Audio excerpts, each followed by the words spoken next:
I was falsely accused of SA by my 13 years old niece.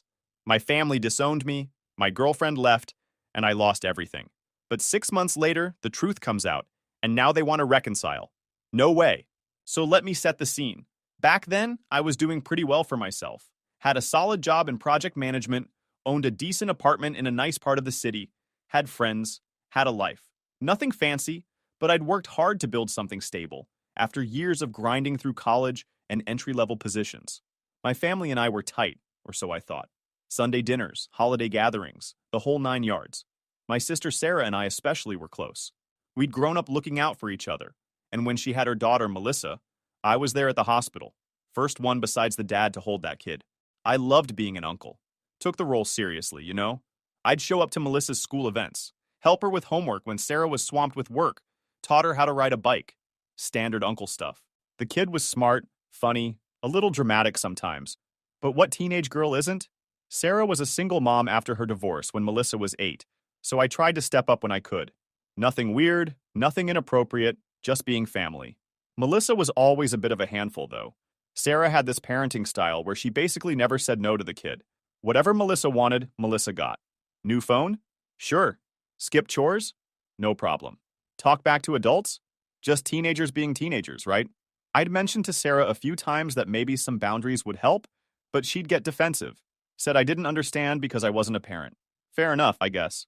But there was this one incident about 6 months before everything went nuclear. We were all at my parents' house for some random Sunday gathering. Melissa was in one of her moods, being disrespectful to our mom, rolling her eyes, making snide comments. I pulled her aside, not even yelling or anything, just said something like, "Hey, that's your grandmother. You need to watch your tone." She looked at me like I'd slapped her. Got this cold look in her eyes I'd never seen before. Then she stormed off to Sarah, and I heard her complaining about how I'd embarrassed her in front of everyone. Sarah came over, told me to back off, that she'd handle her own daughter. I apologized, dropped it, figured it wasn't worth the drama. Should have paid more attention to that look Melissa gave me, though. That was the first red flag I completely missed. Fast forward to late spring 3 years ago. My parents were throwing a barbecue at their place. Pretty standard family thing. Burgers and hot dogs, cousins running around. That suburban weekend vibe. I showed up after work, still in my button-down, but I ditched the tie. Everything seemed normal at first. Melissa was there with a couple of her friends, doing that thing where teenage girls huddle together and whisper. I said hi. She barely acknowledged me. Whatever. Teenagers are moody.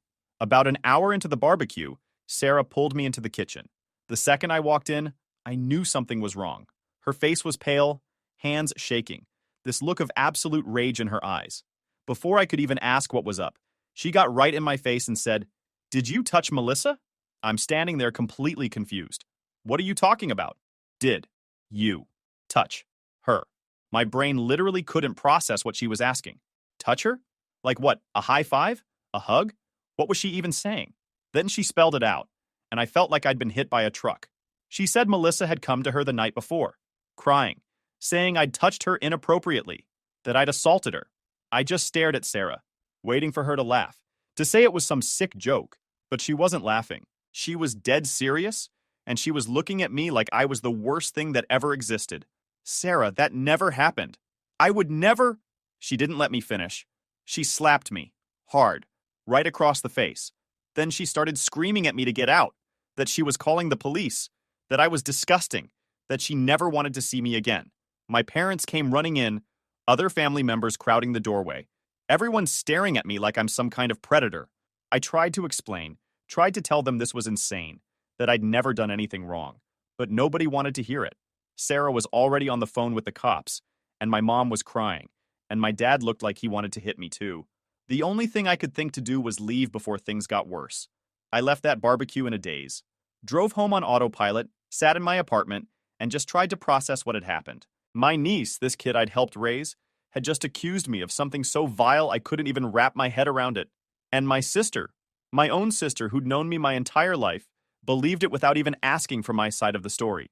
The police showed up at my apartment that evening. 2 detectives, all business. They asked me to come to the station to answer some questions. I went voluntarily because I had nothing to hide. Told them exactly what I'd been doing the night Melissa claimed this happened. Turns out I had a pretty solid alibi. I'd been at a work dinner with my entire team that night, from 6 in the evening until almost midnight.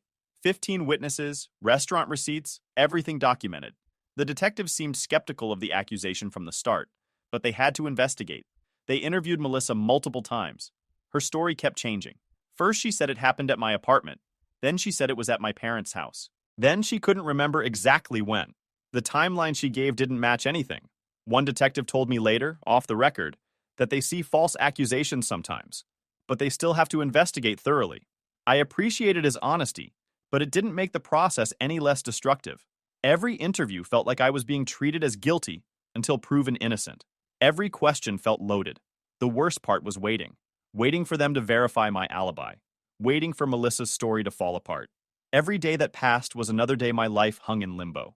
Meanwhile, my phone wouldn't stop buzzing with notifications. People I hadn't talked to in years were reaching out. Hey man, heard what happened. Is it true? Real supportive stuff. I ended up changing my number after the first week. See, here's what nobody tells you about being accused of something like this. Even when you're innocent, even when the evidence proves you didn't do anything wrong, people still look at you differently. Within 2 days, my entire neighborhood knew. Someone had posted about it on social media. Didn't use my name, but gave enough details that everyone figured it out. My landlord called me 3 days after the accusation. Said other tenants were uncomfortable with me living in the building. When I asked what grounds he had to kick me out when I hadn't been charged with anything, he backed off but said he was keeping an eye on the situation. Work was worse. My boss brought me in for a meeting. Said maybe I should take some time off. I told him I had an alibi, that the police would verify it. He gave me this practiced, sympathetic look and said it wasn't about guilt or innocence, it was about optics. The company couldn't afford to have someone under investigation working there. They'd keep me on paid leave for now, but the implication was clear. That meeting crushed me more than the accusation itself. This was a company I'd given 6 years of my life to. I'd worked weekends, pulled all-nighters on projects, trained new employees. And the second things got complicated, they threw me out. Didn't matter that I was innocent. I told him I was innocent, that I had an alibi, that this was clearly false. He gave me this look like he wanted to believe me but wasn't sure. Said it was just temporary, just until things calmed down. That temporary leave turned into me being quietly pushed out within a month. Couldn't go to the grocery store without people whispering. Couldn't go to the gym without someone staring. Old friends stopped returning calls. People I'd known for years just ghosted me. One friend sent me a text that said, "I don't know what the truth is, but I have kids, so I can't associate with you right now." I understood perfectly. Everyone was protecting themselves. The gym was particularly bad. I'd been going to the same place for 4 years.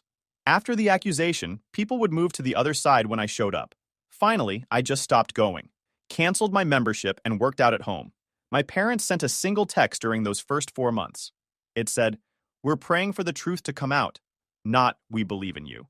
Just a vague statement about truth. Their silence said everything. The few family members who did reach out were worse. My aunt said she had to protect her own children first. My cousin asked if I'd take a polygraph test. My uncle suggested I apologize to Melissa to smooth things over. Apologize for something I didn't do, just to make everyone comfortable. People I hadn't spoken to in years came out with their takes.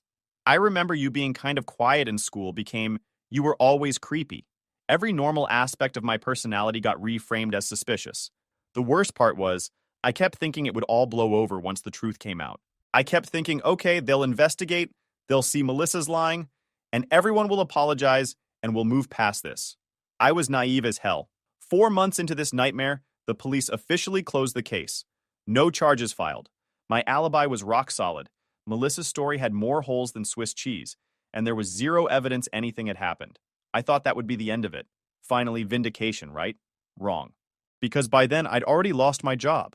My reputation was destroyed. I'd burned through most of my savings on a lawyer. And the people who'd turned their backs on me? They didn't suddenly welcome me back with open arms. Most of them still looked at me like I was guilty. No charges doesn't mean innocent. That kind of garbage. Some people actually said to my face that I probably did it, but got away with it because of some technicality. I moved to a different part of the city, found a new apartment in a neighborhood where nobody knew me.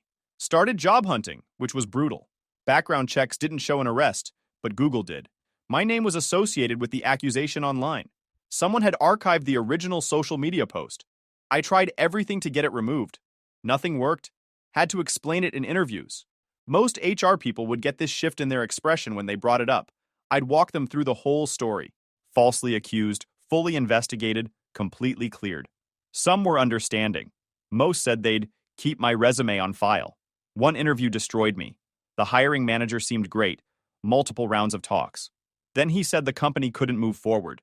They'd seen the accusations online. He said he personally believed me, but his hands were tied. I sat in my car for an hour afterward. Eventually landed a new job, less pay, less prestige. The company was smaller, more willing to take a chance. My new boss had his own unfair situation years back, understood how the system works. That job probably saved me. Started rebuilding from scratch, made new friends who didn't know my past, kept my head down, learned to be careful about who I trusted, started seeing a therapist because the paranoia was getting bad. I'd second guess every interaction, wondering if people were Googling me later. And I made a decision. I was done with my old family. Completely done. Not in an angry way, not in a revenge way, just in a practical, self-preservation way. These people had proven they couldn't be trusted. They'd chosen comfort over truth, panic over patience, and in doing so, they'd shown me exactly where I stood in their priorities. Dead last. Then, 6 months after the investigation closed, Sarah called me. First time I'd heard from her since she'd slapped me at that barbecue. I almost didn't answer, but curiosity got the better of me. She sounded terrible, like she'd been crying for hours. Said she needed to tell me something, that it was important. That's when she dropped the bomb. Melissa had admitted she lied. The whole thing was made up. Some girls at her school had apparently put her up to it. Revenge for me scolding her that time. Melissa had been feeling guilty, started acting out, and eventually broke down and confessed to Sarah. Sarah was sobbing, apologizing over and over, saying she should have talked to me first, should have asked for my side, should have done literally anything besides immediately destroying my life based on a teenager's accusation. I sat there listening to her cry, and I felt absolutely nothing. No relief, no anger, nothing. Just this empty coldness. The validation that I'd been innocent all along should have meant something. Should have felt like vindication, but it didn't. Because the damage was already done. I'd already lost everything. Knowing I was right didn't bring back my job, my reputation, my sense of safety, or the year of my life I'd spent in hell. When she finally stopped talking, I asked her one question. Did you ever, even once, think to ask me if it was true before you destroyed my life? She didn't have an answer for that. Started with excuses. Said she was scared, that she was protecting her daughter, that any mother would have reacted the same way. I told her that any decent person would have asked questions first. That family should mean giving each other the benefit of the doubt, at least long enough to verify the facts. That she'd known me for 30 plus years and should have known I wasn't capable of what Melissa accused me of. She got quiet. Then she said, I know. You're right. I failed you. I'm so sorry. I told her I appreciated her letting me know, then I hung up. She called back immediately. I didn't answer. She called 17 more times that day. Didn't answer any of them. She left voicemails, each one more desperate than the last, begging me to talk to her, to give her a chance to explain, to let her make things right somehow. I deleted them all without listening to more than a few seconds. The thing was, her apology didn't change anything. It didn't undo what happened. It didn't erase the months of being treated like a criminal, the job loss, the social isolation, the paranoia, the depression, none of it. All it did was confirm what I already knew. I was innocent. But being innocent never protected me from losing everything. Over the next few weeks, my entire family came out of the woodwork. Everyone suddenly wanted to talk, apologize, make things right. My mom sent me a care package with cookies. Like cookies could fix this. I gave them to my neighbor. My dad showed up at my apartment unannounced. I looked through the peephole, saw him standing there, almost opened the door. Then I remembered that barbecue, the disgust on his face. I opened the door just enough to speak through the chain lock. He said we needed to talk man to man. I told him I record all conversations now. He could email me. His face went from determined to hurt to angry. Started raising his voice about throwing away family over pride. I closed the door. Got an email from him later. Long thing about family obligations, forgiveness, mistakes. Said my refusal was hurting my mother. I archived it without responding. My cousins tried the friendly approach. Tyler sent me a message about grabbing coffee. I agreed, curious what angle they'd take. We met at a chain coffee place. After small talk, he got to the real reason. Said the family missed me. Everyone regretted what happened. Melissa was struggling with guilt. I asked where he was during my investigation. He got uncomfortable, said it was complicated. I told him it wasn't. Either you believed I was capable of that, or you didn't. He chose to believe it. That was his choice. The thing is, I'd already moved on. In the 6 months between the accusation and Sarah's confession, I'd built a new life. New job, new friends, new apartment, new everything. I'd gone to therapy, worked through the anger and betrayal, and accepted that my old life was gone. I wasn't the same person anymore. The naive guy who showed up to family barbecues and trusted everyone, he died the day Sarah slapped me. This new version of me? I was careful, guarded. I documented everything, kept records of all my interactions, maintained boundaries like they were military checkpoints, and I absolutely refused to let anyone back in who'd thrown me away so easily. Sarah kept trying. Calls, texts, emails, showing up at my apartment building. I never engaged beyond telling her to stop contacting me. She'd apologize, say Melissa was just a kid, that she was manipulated, that everyone makes mistakes. I'd remind her that her mistake cost me my job, my reputation, my savings, and a year of my life. Then I'd walk away. My parents tried the mediation route, set up this whole family meeting without asking me, then called to tell me when and where to show up. I laughed and hung up. They got upset, said I was being stubborn, that family forgives. I sent them an email explaining that I didn't consider them family anymore, and they should stop acting like they had any claim to my time or energy. Some relatives thought I was being too harsh, said I should forgive Melissa because she was young. Let me break down why that logic is absolute garbage. Melissa was 13 when she lied, old enough to understand consequences. She wasn't 6 years old making up a story about a monster under the bed. She deliberately, with premeditation, accused me of something she knew could put me in prison. She watched as I lost everything and said nothing for 6 months. And Sarah? She chose to believe a story with zero evidence over her own brother. Didn't ask questions, didn't wait for facts, just immediately went nuclear. That tells me exactly what she thought of me, exactly how little I mattered compared to her automatic assumptions. People love to say that family should forgive, that you only get one family, all that sentimental stuff. But here's the truth. Family is supposed to have your back. Family is supposed to give you the benefit of the doubt. Family is supposed to know you well enough to say, wait, that doesn't sound like something he'd do. Let's figure out what actually happened. My family did none of that. 2 years went by. I'd moved on with my life, doing better than before. Got promoted at my new job. Started dating someone at a work conference. She was smart, funny, had her life together. We took things slow, made solid friendships with people who respected boundaries. My apartment started feeling like home. Bought furniture I liked, had artwork on the walls, plants I kept alive. Small things that represented stability. Then, Melissa's 16th birthday rolled around. Sarah called from a number I didn't have blocked. Caught me off guard. She launched into a prepared speech. Melissa wanted to see me, had written a letter, just wanted to apologize in person. Sarah begged me to consider it. These 3 years had been hard on Melissa too. She'd lost friends, been bullied. Said Melissa had nightmares, was in therapy twice a week, had tried to hurt herself once from guilt. Sarah was trying to make me feel responsible for Melissa's mental health. Same manipulation, different angle. I listened for 10 minutes straight. Sarah cycled through every argument. Melissa was just a kid. She'd been manipulated. She'd learned her lesson. Everyone wanted to heal. Why was I being so stubborn? When she stopped, I said one word. No. Sarah tried to argue. Said Melissa was suffering, that she had nightmares, that she was in therapy, that she'd changed. I told Sarah that none of that was my problem. Melissa made her choices, and she could live with them. I'd made mine too. She was just a kid, Sarah said. She was old enough to know better, I replied. And you were definitely old enough to know better. You made your choice 3 years ago. I'm making mine now. Sarah started crying, saying I was being cruel, that Melissa just wanted closure. I told her that I got my closure when I blocked everyone's numbers and moved on with my life. What Melissa wanted was forgiveness so she could feel better about herself. That wasn't my responsibility. Don't call me again, I said, and hung up. She sent the letter anyway, mailed it to my apartment. I don't know how she got my address, whether she hired someone to find it or stalked me somehow. That violation bothered me more than the letter itself. The letter was exactly what you'd expect. Lots of, I'm sorry. Lots of, I was young and stupid. Lots of, I miss you.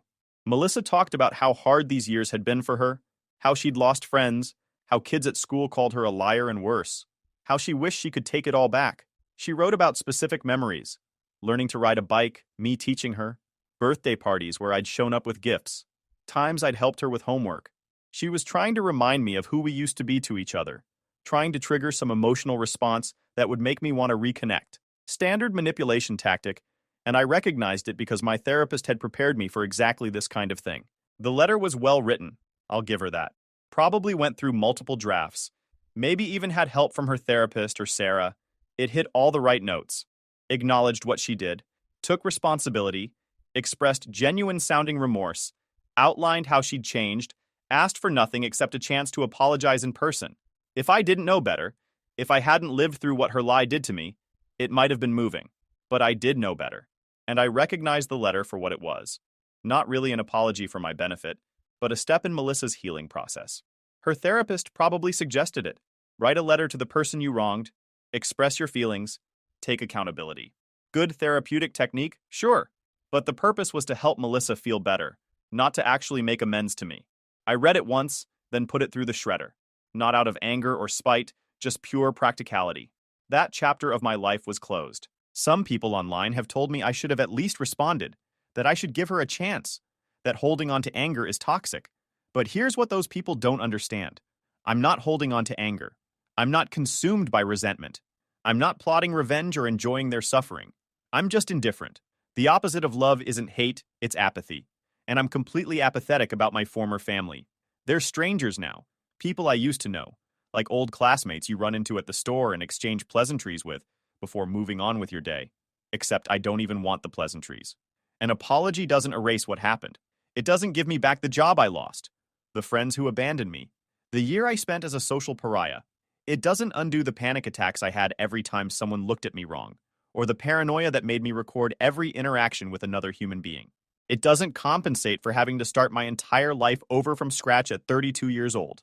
Melissa's apology was for her benefit, not mine. She wanted to feel better, wanted to absolve herself of guilt. That's human nature, I get it. But I didn't owe her that comfort. I didn't owe her anything. Sarah called me again after Melissa's birthday, said I'd broken her daughter's heart by not showing up. I pointed out that Melissa broke my entire life with her lies, so we were hardly even. Sarah said I was holding a grudge against a teenager. I said I was protecting myself from people who'd proven they couldn't be trusted. Big difference. My parents tried one more time about 6 months ago. They're getting older, started with the whole life's too short and family is everything routine. My mom sent me a message saying she wasn't getting any younger, that she wanted to see me before she died, that holding grudges was exhausting. Classic guilt trip. My dad followed up with something about how he'd made mistakes as a father, but he was trying to make it right. And wasn't that worth something? I thought about ignoring them completely. Then I realized that if I didn't meet with them, they'd keep trying different approaches, different guilt trips, different angles. So I agreed to meet for coffee, one time, to make my position clear enough that they'd finally accept it. They said everyone had apologized, that it was time to move on, that I was being unfair by punishing them forever. We met at a neutral location, some chain coffee shop halfway between our areas. I got there early, picked a seat near the exit, brought a book so I'd have something to do if they were late. They weren't. Showed up right on time, looking nervous. I met them for coffee. Only time I'd seen them face to face in 3 years. They looked older, more tired. My mom had more gray hair than I remembered. My dad had lost weight, looked smaller somehow. Part of me felt bad for them. The rest of me remembered what they'd put me through. They sat down, ordered coffee they barely touched. My mom cried through most of it, dabbing at her eyes with napkins she'd brought specifically for this purpose. My dad did his stoic thing, but I could tell he was emotional too. His hands were shaking when he lifted his coffee cup. They said they missed me, that family gatherings weren't the same without me, that they'd made a mistake by not supporting me from the start. My mom talked about how empty the holidays felt, how she'd set a plate for me at Thanksgiving out of habit, and then cried when she realized I wasn't coming. My dad mentioned my birthday, how they'd sent a card that came back marked "Return to Sender" because I'd changed addresses without telling them. They were trying to show me how much my absence hurt them, how much they wanted me back. I listened to everything they had to say. Didn't interrupt, didn't argue, just let them get it all out. When they finally stopped talking and looked at me expectantly, I laid it out for them plain and simple. When Sarah accused me, you didn't ask questions. You didn't call me aside and say, "What happened? Tell us your side." You just assumed I was guilty. You let me walk out of that barbecue alone, knowing what people were saying about me, and you didn't reach out once during the investigation. Not once. You let me go through months of hell completely alone, let my life fall apart without even checking if the story made sense. That told me everything I needed to know about where I stood in this family. My mom tried to interrupt, to explain, but I held up my hand. I'm not done. You've apologized now, and I appreciate that. I really do. But an apology doesn't create trust. Trust is built over time through actions, and you destroyed 30 plus years of trust in one afternoon. I'm not interested in rebuilding. I have a good life now, with people who respect me and believe in me. People who gave me the benefit of the doubt when things got complicated, who stood by me, who asked questions before making judgments. I don't need the stress of wondering if you'll throw me away again the next time someone makes an accusation. My dad started to speak, something about how they'd never make that mistake again, but I cut him off. You don't know that. You can't know that. Because when it mattered, when I needed you most, you failed. Not because you're bad people, but because you're human. You panicked, you believed the worst, you protected yourselves. I get it, but I'm protecting myself now. And that means keeping distance from people who've proven they can't be trusted when things get scary. My mom said I was being too harsh, that everyone deserves a second chance. I told her she might be right, but I was choosing not to give one. That was my choice to make, just like it was her choice to believe I was guilty without evidence. We haven't spoken since. The thing is, I don't think about them much anymore. Occasionally, something will remind me of the old days, some random memory of Sunday dinners or holiday traditions, and I'll feel a twinge of something. Not quite sadness, not quite nostalgia, just acknowledgement that things used to be different. But then I remember what they put me through, and that feeling disappears fast. Gets replaced by this quiet satisfaction that I got out, that I built something better, that I'm not stuck in a cycle of people who treat family as disposable. My girlfriend and I hit the 2-year mark last month. She's incredible, honestly. Works in marketing, has this great sense of humor, challenges me in good ways. We moved in together about 6 months ago, got a place with an extra bedroom we're using as a home office. She knows the broad strokes of what happened with my family, that there was a false accusation that destroyed those relationships, but she hasn't pushed for details.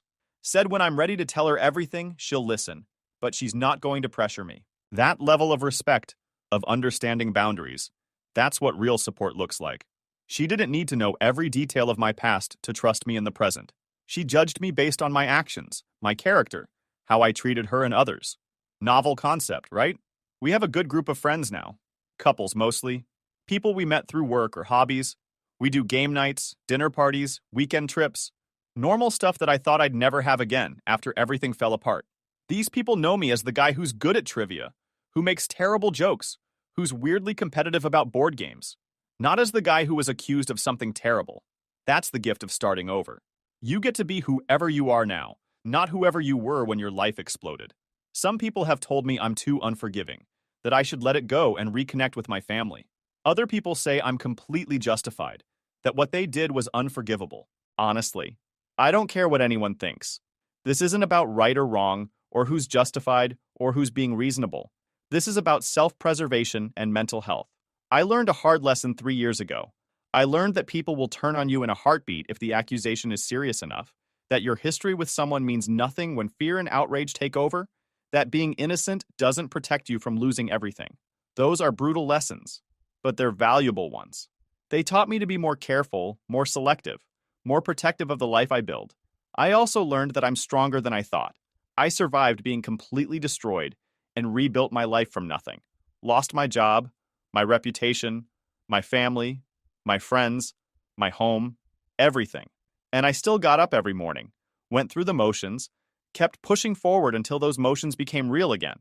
That's not something everyone can say. I'm proud of that strength, even though I wish I'd never had to develop it.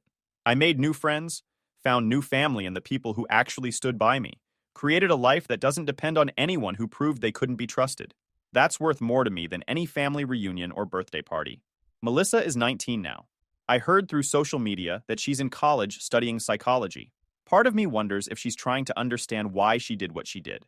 Part of me hopes she's learned, that she's grown into someone who thinks before acting. But that's a distant hope, the kind you have for strangers. Like hoping a celebrity turns their life around. Detached, impersonal. She's been in therapy consistently since the confession. I genuinely hope it helps her. Not for my sake, but for hers. Maybe she'll become a decent person. Maybe she already is one. Doesn't matter to me either way.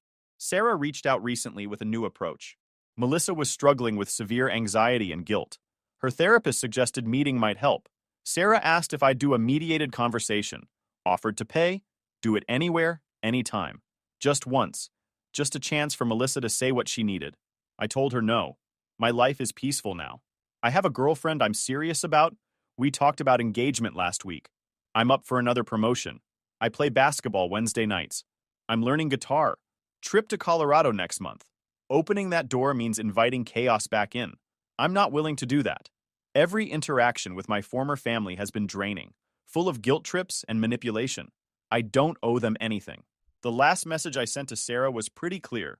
I told her I understood that Melissa was struggling, that I genuinely hoped she found peace and healing. But I also told her that my healing required distance from everyone involved, that I'd worked hard to build a life that didn't include them, and I wasn't going to compromise my mental health for theirs. I wished them well and asked them not to contact me again. She sent back a long message about closure, about how Melissa would never truly heal without facing me, about how I was being selfish. I didn't respond. Block that number too. She hasn't reached out since, at least not in any way I've noticed. That was 4 months ago. I know some people reading this will think I'm cold, maybe even cruel. They'll say a teenage girl made a mistake and I'm punishing her for life. But here's what they're missing. I'm not punishing anyone. I'm just living my life without them in it. There's a difference.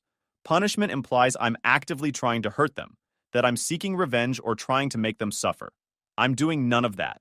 I'm just existing in my own space, building my own happiness, protecting my own peace. They feel punished because they want something from me that I'm not willing to give. That's their problem, not mine. My girlfriend knows the broad strokes of what happened, though not all the details. She asked me once if I ever missed my old family. I told her honestly that I missed the idea of them, the version that existed before I found out how little faith they had in me. But I don't miss the reality of who they actually were when it mattered. The people who stood by me when things got tough, those are the ones who matter now. She understood that completely. She comes from a complicated family situation herself, dealt with her own share of betrayal and disappointment growing up, so she gets that sometimes the healthiest thing you can do is walk away.